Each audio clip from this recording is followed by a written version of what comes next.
I do think that your authenticity on camera, but then, in a Zoom call like this one or in person, we've been through a lot of changes recently, a lot of time to think. And, if you show up authentically as who you are, and I almost didn't want to use that word because people overuse that as well, like marketing. but it's, being really who you say you are and lowering the ego. I grew up, in the 80s, right? And it's just like, burn money and, conspicuous consumption was huge.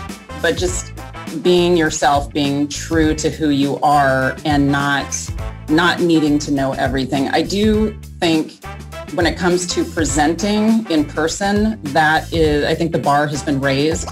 We also do virtual training because, again, I used to look at a teleprompter and have to pretend it was a person. And, we have a whole bunch of techniques on that, on lighting, on things like that. So the bar is just continuing to go up. But I think the basis being who you are and being authentic is key. Don't pretend. You're up there for a reason.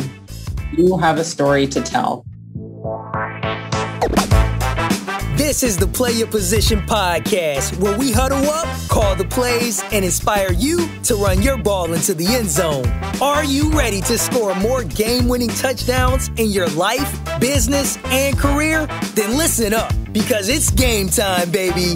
Now, here's your host, Mary Lou Kaiser. Hello, Team PYP. Mary Lou Kaiser here. It is game day at the Play Your Position podcast. And you know what that means. I have today's starting quarterback suited up and ready to take the field and share with us her wisdom, her insights, and her leadership journey. Her name is Jenna Cooper. Jenna, are you ready for kickoff?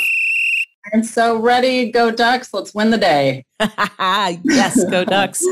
All right. So team, here's what I know about Jenna. She is a seasoned public relations professional. She's the founder, president at the C3 Collective here in Portland, Oregon. Her nose for news has transplanted her in television broadcast markets across the country, including Boise, Austin, Atlanta, and Seattle. Jenna has successfully woven her award-winning journalism skills together with high-profile public relations and communications positions, serving as a strategist and frontline spokesperson and president of the Public Relations Society of America, Portland Metro Chapter. Jenna is accredited in public relations from the Universal Accreditation Board through the PRSA. She holds a Bachelor of Arts degree in political science from the University of Oregon. Ooh. Her big question for clients is, how may we help you tell your unique story? She lives right here in Portland, Oregon with her brilliant daughter and what is suspected to be the world's most mellow beagle. So you Jenna, have the most mellow beagle on earth. That's for sure. I love it. And what is your beagle's name? Okay, I didn't name her, but her name is Becky. Okay. Becky the Mellow Beagle. That's Becky the awesome. Mellow Beagle. She's very mellow unless you are on a skateboard. And then all bets are off. Oh, that's fantastic. Well, listen, Jenna, it is game day, like I said, here at PYP. And that means that right out of the gate, we want to hear your leadership story. So when did you get the call to leadership in the field that you're in? And what is it like to be you as this magnificent PR, presentation skills, communications wizard? Oh, how much time do you have? No. When did I get the call for leadership? I think for me, it was a slow progression. And I think, and maybe this is just me, but I never feel like I'm a leader. I feel like it's always a journey. I know that you're very interested in education, ongoing education, and that's something I'm always wanting to learn. Honestly, I think that that's the most important thing with leadership. Don't ever say, I know it all. I'm just going to delegate from this point on and sail into retirement. Keep learning, especially these days with technology and all the different platforms and things and DEI. I mean, there are things that are changing all the time. And learn from the millennials, learn from a group that you're not familiar with. As a reporter, that was something It was fascinating. I loved asking those questions and finding out about these nuances in people's lives. And it was just fantastic. Mm-hmm. So you were a reporter like what we see on television, right? For people listening, you were one of those people that might be out at the scene of something and Yes. I'm on the scene with the microphone and the branding and all that. And That's how long correct. did you do that? I did that for about 10 years. And I was a reporter. I was also an anchor, which was a really good combination, honestly, because as a reporter, you go out there and you're into the story and you have to write really, really fast and all that. But being an anchor, you need to be like my show when I was in Austin, for example, was 2 hours, solo anchor, soup to nuts, and you do a lot of producing with that, a lot of writing, but you have to be poised and you have to look good or else someone will complain about your eyebrows, which seems to be the thing for me. I'm like, I literally do nothing. But having that poise when you're out in the field, but then also having the connection with your audience when you're out in the field, bring that back into the studio so you can connect with people kind of through that weird teleprompter camera metal thing that you're looking at. Yeah. So when did you make the leap from doing that kind of work to what you do now, running the C3 Collective? I was in Seattle. I had moved back from Atlanta and I moved to Portland, which is my hometown, to be closer to family. And I just wanted to come home. And I loved the writing part of it, but I was getting a little tired of the throwdown live shots, they call it, where you're just like racing to a scene and gathering everything and then throwing it on the air. And it's just, there's not a lot of writing or strategy in that. And so I went up to Seattle and I was freelancing for a while and they did offer me a full-time job, but I was like, I think I'm ready to use some different skills. And it was interesting because people were like, you shouldn't quit, don't quit. You're really good at what you do. And my answer was, that's what I do. That's not who I am. It's a very taxing industry. When I first got in, over the span of a decade, a little more than a decade, but it really changed. It changed from, an ownership standpoint. You see journalists freelance all the time now because they've been laid off. The direction of it was just not heading in the way that I had anticipated. And now when you're a journalist, you're out there with your own camera, like you're schlepping your own camera and your own, you're doing everything and you're editing. And that's what I did in Bend, and it impacts your storytelling. It really does, because you don't have the time to craft the best verbiage or really get familiar with the vernacular for the audience and things like that. So I think I got out at the right time, right before high definition TV, by the way. I played that well. All right, 4K. Right? So that was well played. But I also I was just ready and tired of getting up at 2:00 in the morning for 7 years. Honestly, that was a big one.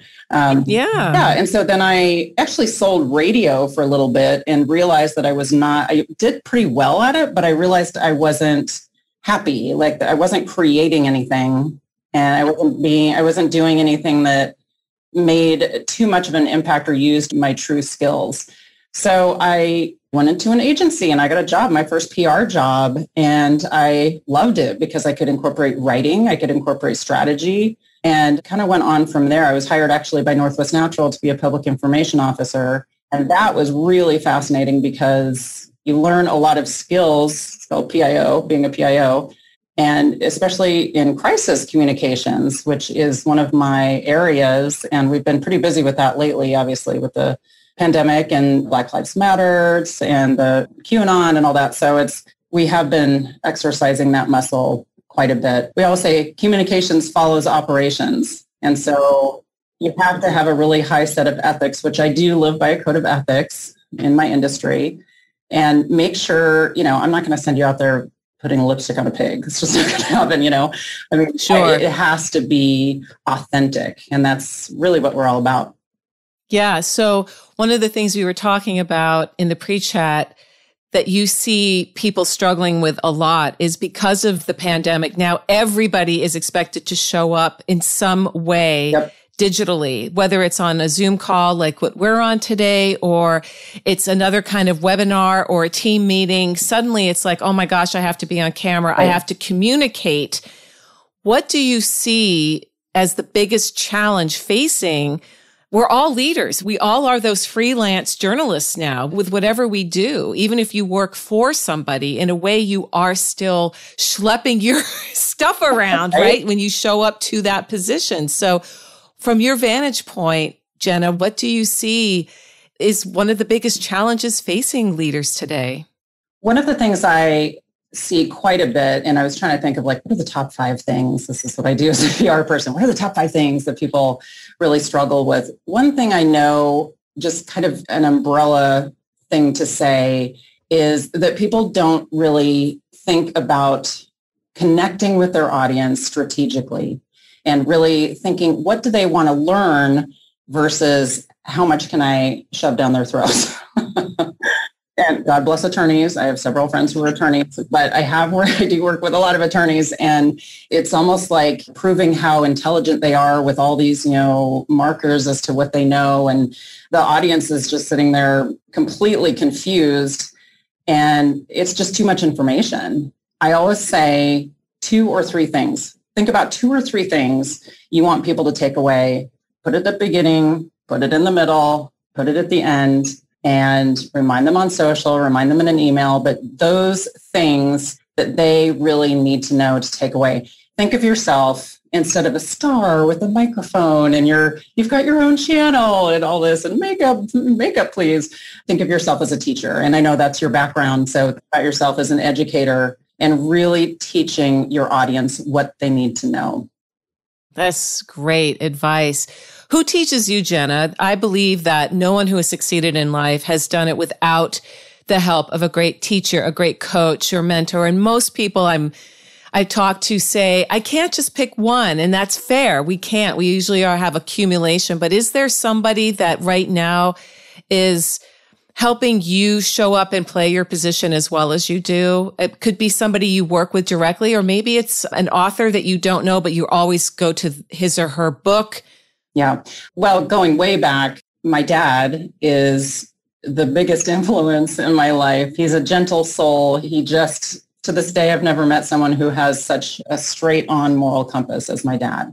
And that he's always in my head. He's always there, not in a nagging way, like I know some voices are, but my dad he would be proud of me if I was pumping gas at Chevron. Like he really, as long as I was happy, as long as I was doing well at it, And this is a man who went on the GI Bill way back when. He worked his way through Yale. He's kind of my guiding force.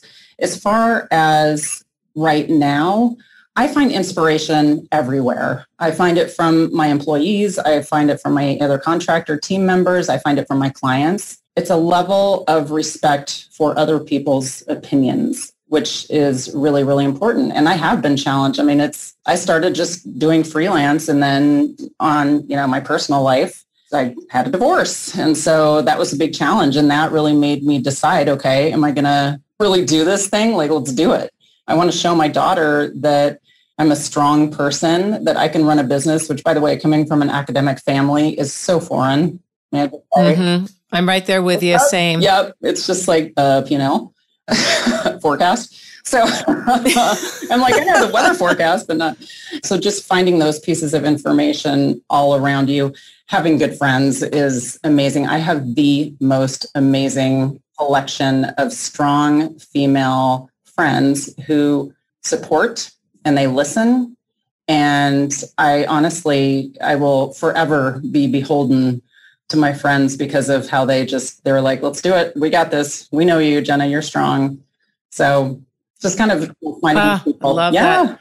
Shout out to your people. It's interesting. I don't know, in the 7 years I've been doing this, I don't know if anybody's ever said that just their circle of friends has been their guiding light or their coach. And I think that's fantastic. And you started talking about the challenges that we face. So my next question, we're at the part of the show I call Move the Chains, where as a football fan, most of the game is about trying to figure out how to get the ball into the end zone or keep the opponent out of the end zone. And so could you tell us a story about a time when you found yourself playing out of position, when things did not go according to plan? What happened and what was the lesson that you took away from that experience? One thing, obviously I didn't get married to get divorced. So obviously that was a time that I had to really regroup And part of that was taking a position, a leadership position. So I was still running my company, single mom, and then also took a position as a Marcom director for a university, which was a lot. I mean, that's a full-time job and it's very demanding. And again, with academics, I know it's really, really hard because they're just, we call it death by governance, right? It's like, how many blessings do we need before we can just sign off on this thing? I took something that I thought, well, maybe it's out of my comfort zone, but also it was in the middle of a divorce and I needed benefits and I needed some clarity and stability. And honestly, it's not that I regret it. It's that I wish I would have learned more from that. And I'm learning, kind of looking back, I learn about things in hindsight, armchair quarterback, right? But I don't think the job was set up very well, honestly. And it was a new position and nobody knows the difference between PR and marketing, by the way, or communications or at all. So that's part of it. I'm not good in a situation where there's faction forming and just, there's a lot of politics. And I thought I could overcome that. And maybe that was ego. I don't know. But I was just like, I'm not the right person for the job. Mm-hmm. And sometimes that's the lesson we need to learn is by going into something that, whatever the reason, really doesn't matter, as we find ourselves in a situation like you did and looking around going, oh boy, this is this is not a good fit. This is not in the calendar. I was not. Yeah.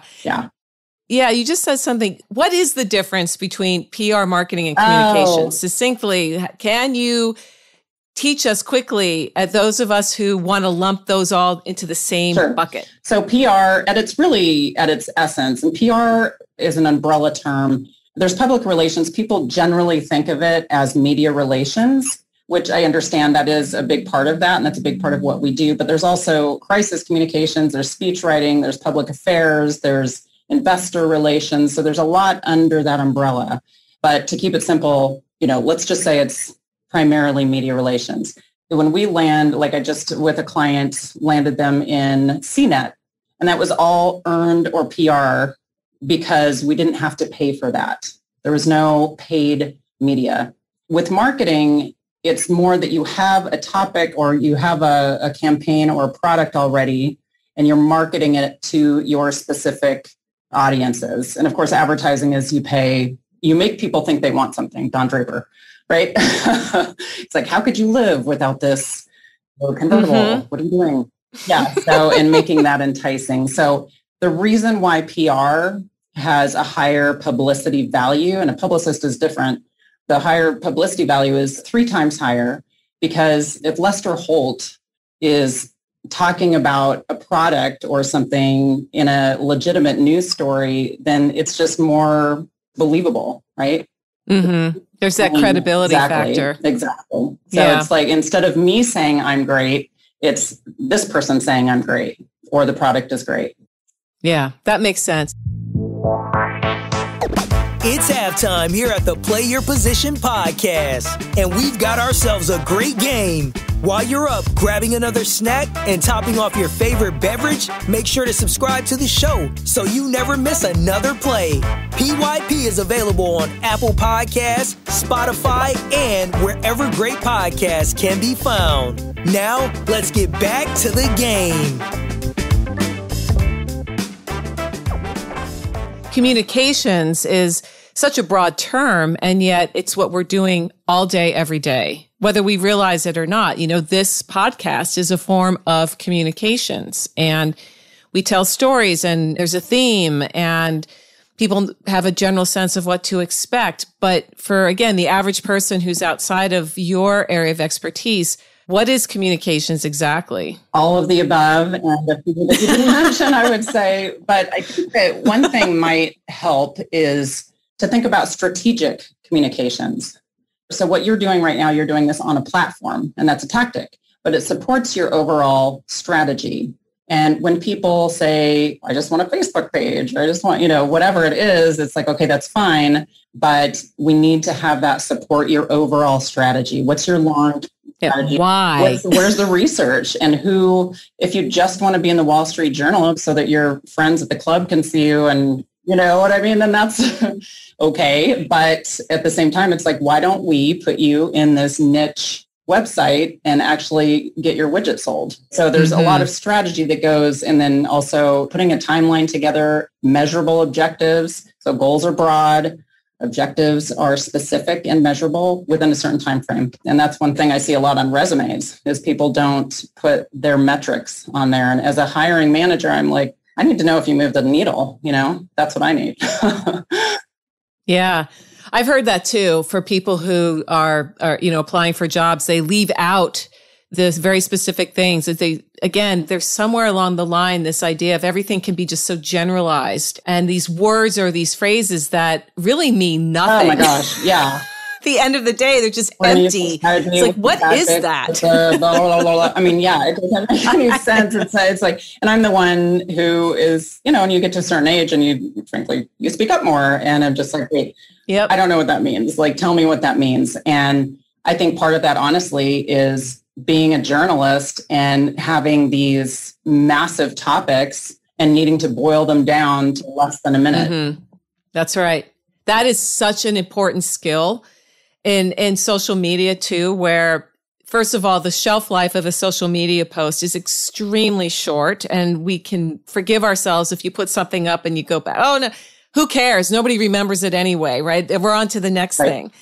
But it is that skill of taking this massive amount of information about whether you're a service business or you have a product or whatever it is you're doing, and getting it down to the essence so that enough people resonate with it that they want to lean into you, which to the outsider, that's like magician work. Yeah. But it's also, it's not magic, but it's a specialty. And I could not build a data center like one of my clients. You know what exactly. I mean? Like, everyone has their own lane, and this is mine. And so, yes, being a journalist and having that experience certainly helped with social media, because I'm like, okay, dumb it down again. Okay, one more time. And then a lot of times, especially with presentation training, I'm like, who are you talking to? Like, there's so much verbiage in here and it's so confusing. Pretend you're talking to your child.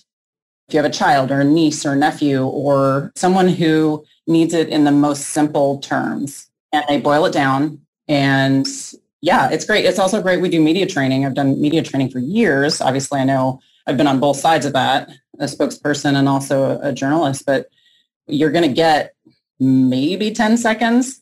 And you have to be able to make it succinct in a very educational manner for your audience. You're not talking to the reporter, you're talking to the audience. Right. People forget that all the time. Yeah.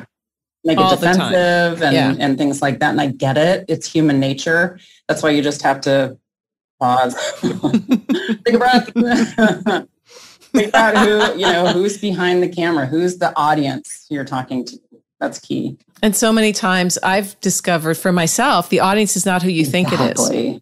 Oh my gosh, there's so much to learn. And as you look into your crystal ball, Jenna, in the next 5 to 10 years, what do you think is going to have the biggest impact on how we show up to play our positions? I do think, and I'm probably biased, I do think that your authenticity on camera, but then, in a Zoom call like this one or in person, we've been through a lot of changes recently, a lot of time to think. And if you show up authentically as who you are, and I almost didn't want to use that word because people overuse that as well, like marketing. but it's being really who you say you are and lowering the ego. I grew up in the 80s, right? And it's just like burn money and conspicuous consumption was huge. But Gordon Gekko. Yeah, that's right. That's right. And flashback. But just being yourself, being true to who you are and not needing to know everything. I do think when it comes to presenting in person, that I think the bar has been raised. We also do virtual training because, again, I used to look at a teleprompter and have to pretend it was a person. And we have a whole bunch of techniques on that, on lighting, on things like that. So the bar is just continuing to go up. But I think the basis, being who you are and being authentic, is key. Don't pretend. You're up there for a reason. You have a story to tell, and it's important. Own it, man. Like dig in and own it. Do those diaphragm breaths, tighten up your posture. All right. Do the power pose like Amy Cuddy taught back in that one. Superman arms, Superwoman arms, just anything to get that energy flowing. And I agree 100%. I think it's so interesting to me. I've always been me like that. I've taken that for granted, I suppose. I've never been anybody else or wanted to be anybody else. Now, I've struggled with my own stuff because we all do, especially growing up, right? Oh my God. Right. We're human. But at the end of the day, it's like, I can't be anybody but me. Right. Yeah. And I don't want to be anybody but me. I think a lot of people, and some of my friends included, have, because of the shutdown, they've kept themselves so busy and overachieving and doing this and doing that. But the slowdown has meant, I have to look at this. Like, what did, I have not dealt with this. And, it's been 40 years or whatever it is. And it does make you look at that. I do think there's a tendency to overanalyze sometimes, but I think kind of working through it with whatever process works for you, whether it's meditation or tapping or guided imagery, things like that. There are really effective, so many, they're at our fingertips now that people can use.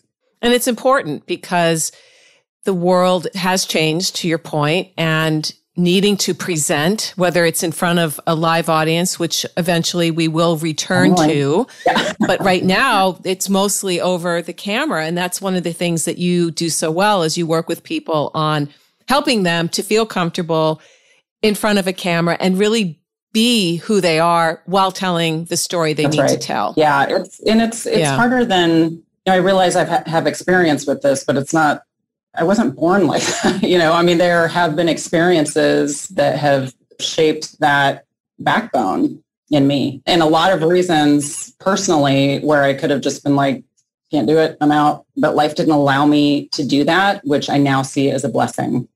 Yes. And I think it is a blessing that we have been collectively forced to slow down, to stop all the masks of busyness, which is a huge one for a lot of people, and wearing it as if that makes you more important because your calendar is so crammed. Yeah. No, what's important is figuring out what's important, taking that time.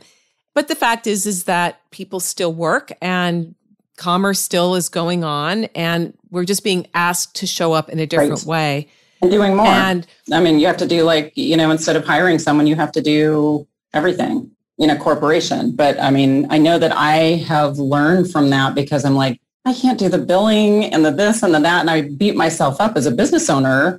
And I'm just getting to this point, in my 9th year where I do not numbers. I just don't have time. Can I do it? Yeah, probably. But let's factor out the stress level for me and also my hourly rate, like even breaking it down. What's the ROI on me doing that versus hiring? Yeah, totally. Such a good tip. I remember, just with my podcast alone in the beginning, I was doing it all. I would set up the interviews. I would reach out to the people who I wanted to talk to. I would correspond. We'd record. I would do the editing, the producing, all of it. And I'm glad I learned that side of the business because it helps me, first of all, be able to communicate what I need from someone who's going to do those parts.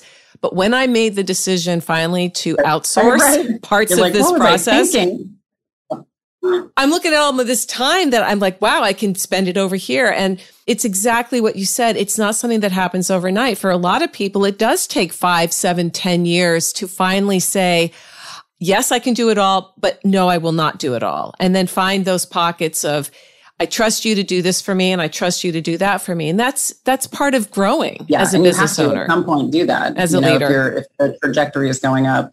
I know that we briefly touched on this in the pre-chat, but so I do have ADD and I was just diagnosed 2.5 years ago. And I know everybody says they're ADD and maybe we all will be soon. But this is something that was actually diagnosed. And the thing about being ADD is that you think you have more hours in the day than anyone else. And I don't know if I hadn't have been diagnosed with that and just kind of told and shown how that affected my whole entire life, that I probably would still be trying to do everything. It was great for news. I'm like, yeah, bring it. Sure. Absolutely. 5 stories, you bet. But beyond that, it's exhausting. It's exhausting for the people around you. It is. And it's exhausting for you. And, having a word for something makes all the difference. I remember, to your point about finally understanding, that's what this is. We need the explanation sometimes from an outside source. And when my youngest left for college, I fell into a pit of despair that was really grief. It was grief. Until I had that word grief, I was running around going, why do I feel like, what is this? I didn't have a word. And as soon as I had the word, boom, I was like, now I can take action, just like you did. Now that's what this is. Grief, because all of my friends right now are talking about grief in different ways. The relationship, grief of a year, huge. Grief of, all these different things, not being able to say goodbye to somebody. We actually may just a few of us meet and talk about grief because we as a society do not do well. We don't. We're not supposed to have those. It's all supposed to be the highlight reel. And Moonstruck. Snap out of it. Yeah. Seriously. But sometimes you can't, sometimes you can't. We've made strides in, the mental health field too, just being able to say, I am not okay, and have that not be, blight on you.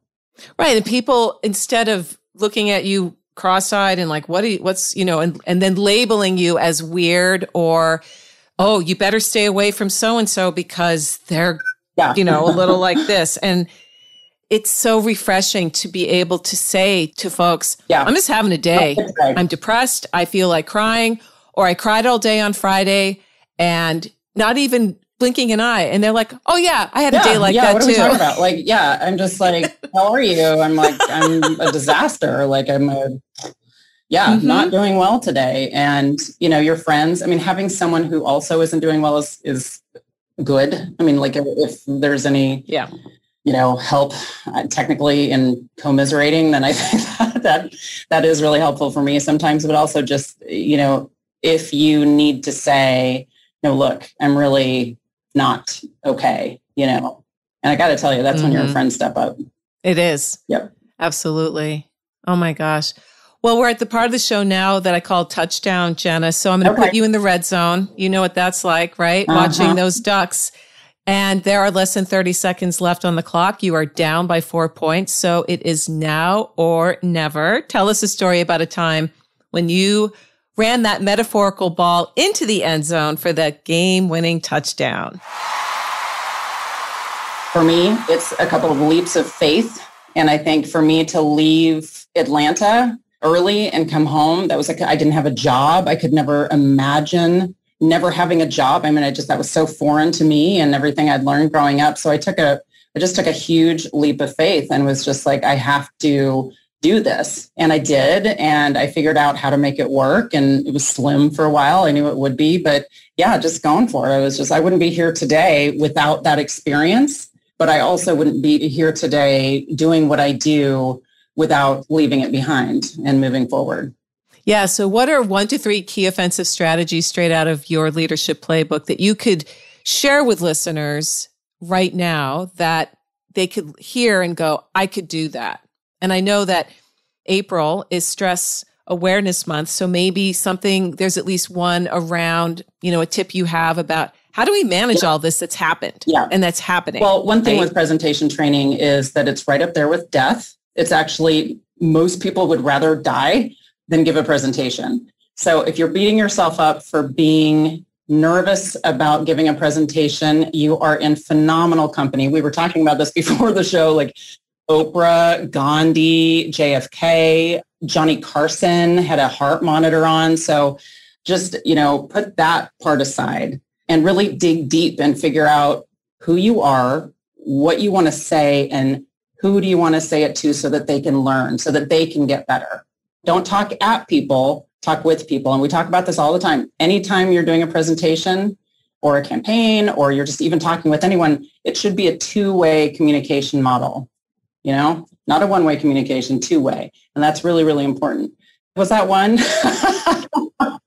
Yeah, that's a good one. Again, I think it's so important to remind all of us, I'm included in this, that communication is a two-way street. It is not about being somebody up on the big hill that has all the answers, which is a leadership model that was in place for a long, long time. And there are a lot of people still existing today who think of leadership as that, which plays into why they then become terrified of presenting anything, because the imposter syndrome shows up. They're like, who am I? I'm not a leader. And it's like, I stand on this platform and say all the time, we are all leaders. We are all developing a leadership practice. It is just the way the world is today. And leadership comes in all sizes and shapes. It's really more of a mindset than it is about a physical location or a title.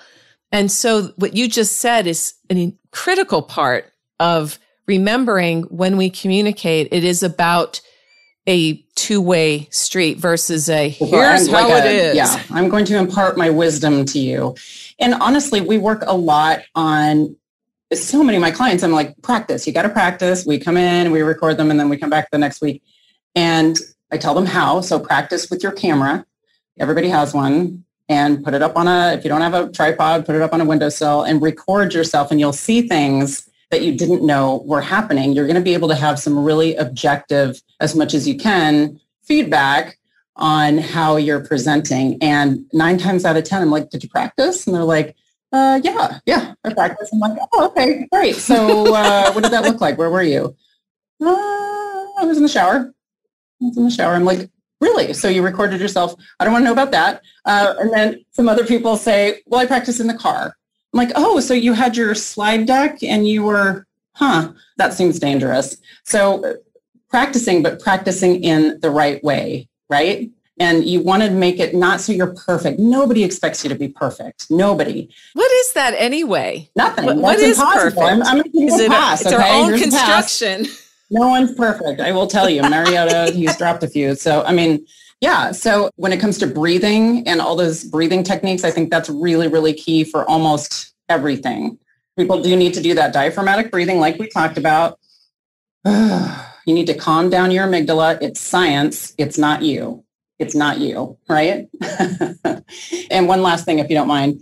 One thing that when I ask people when we're training, who are you thinking about when you're nervous? And these are specifically for people who really have anxiety and get nervous, which is a lot of people. And they're like, I'm thinking about me. Like, what are they thinking about? Is my dress crinkled? Do I have broccoli in my teeth? All that stuff. Yeah, exactly. And for some reason, we think either when we're on camera or we're in front of an audience that they can see into our soul.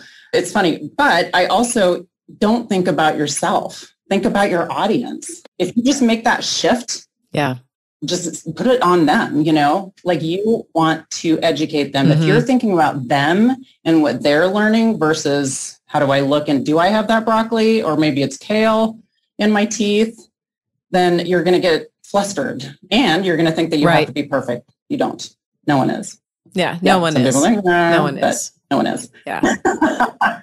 I love it. Those are great tips, Jenna. Thank you so much. And for people who'd like to learn more about you, your services, your company, what you offer, where do you hang out online and what's coming up? Yep. So you can follow us on LinkedIn. That's something we post a lot of things on there, but our website is c3-collective.com and you can get to speaku.net from there or just go directly to the URL. Sign up for our newsletter. We are always giving tips of the month. We have fun, right? It's like, what's the big deal? Like, we're not doing brain surgery, right? But it's like, let's have fun with it. So we would love to have you follow us and ask us questions. This is a topic I absolutely am passionate about, the presentation training. Yeah. Yeah. So team, that those links will be on Jenna's show notes page at pyppodcast.com. You can go directly to their LinkedIn page and get on her newsletter, get in her world. She's a lot of fun, as you heard today. And with April being Stress Awareness Month, with a lot of discussions around being stressed out and what stresses us out, I can't think of a better timing than to find out what's going on over at C3 Collective. So this has been great, Jenna. Before we officially say goodbye, tell us who your team is. Who or what are you watching on Saturdays? Go Ducks! Woo! Go Ducks! My team. That's right. That's right. Good old Autzen Stadium, which we will be in come this fall. I'm believing that. God willing. Wear your masks, people. Yeah. That's right. Wear your masks, but let's go to a real game. Oh, yeah. Can you imagine? I mean, like, it's just going to be, it's going to be insane. Overwhelming in a great way. Yeah. Oh, yeah. Well, it'll be interesting. You know, there will probably, I'm guessing, still be people who are nervous and they won't want to be in a crowd. But I think those of us who are rabid fans are going to be there just screaming our heads off. And people who need other people. I mean, I don't know about you, but I filled my gas tank the other day and I just had this, I was like, hey, how's it going? What's your name? Like I just started interacting with the guy who's filling up my tank. And so, yeah, I think we all need that very much. We do. Well, Jenna, thank you so much for your time today and sharing all of your amazing insights about how we can be better communicators, show up for the camera, show up for each other. This has been a lot of fun. Absolutely. And you are a rock star, my dear. You're showing us the way. Thank you so much for having me. Hey team, Mary Lou here. Who's number one in football changes from year to year. Fashion trends come and go, same with musical tastes. But leadership skills, they never go out of style. In fact, these days, leadership is an essential survival skill for a world that demands more from us than ever before. To succeed these days, you need to know how to show up for yourself so that you can then do the work you love with people you like the way you want. The Play Your Position Leadership Playbook helps you do this, and it's free. Go to pyppodcast.com to download your copy today. If being more successful this year, next year, in the 21st century is on your to-do list, get your copy of the Play Your Position Leadership Playbook now. pyppodcast.com. It's at the top of the page. You can't miss it. That's pyppodcast.com and start being more of the leader you are meant to be today. This podcast was produced by Daniel Romeros. Show notes for this episode can be found over at pyppodcast.com. I'm Mary Lou Kaiser. Thanks for listening.